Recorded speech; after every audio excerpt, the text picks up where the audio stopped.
कौन से नक्षत्र नींव खुदाई और शिलान्यास के लिए श्रेष्ठ माने जाते हैं और कौन से वार, दिन और तिथि में हमें भूलकर भी नींव नहीं रखनी चाहिए? आइए जान लेते हैं पंडित जी से। बताएं पंडित जी। अब तो नींव रखने में कोई विचार ही नहीं किया जा रहा है ना।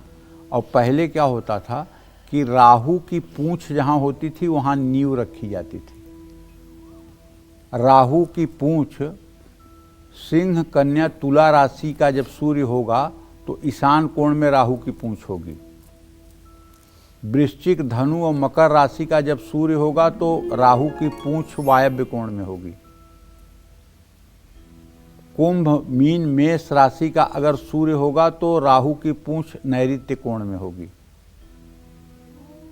तो जहां राहु की पूंछ होगी वहीं खात किया जाता है, वहीं मुहूर्त किया जाता है। राहु के मुख पर वार नहीं किया जाता है। और सब ग्रह सीधे चलते हैं, राहु उल्टा चलता है। इसलिए मैंने आपको जो गिनाया है वो एंटी क्लॉक गिनाया है, क्लॉकवाइज नहीं गिनाया है, एंटी क्लॉक।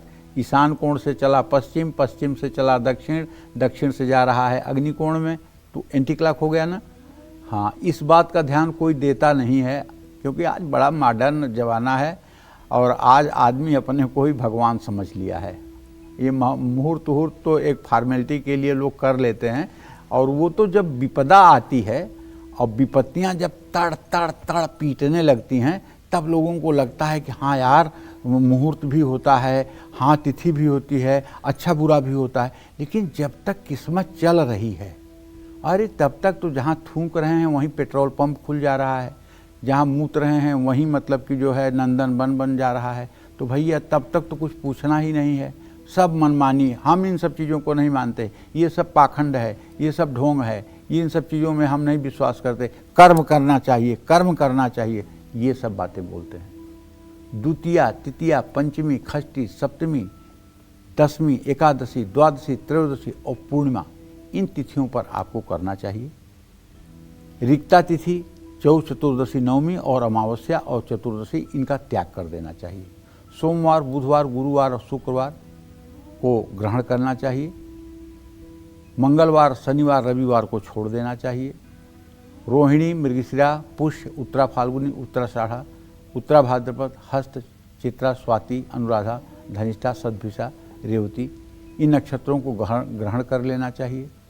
नींव की खुदाई के लिए पुष्य, रोहिणी, उत्तराषाढ़ा शिलान्यास के लिए श्रेष्ठ नक्षत्र हैं। इन सब बातों का ध्यान रखना चाहिए। और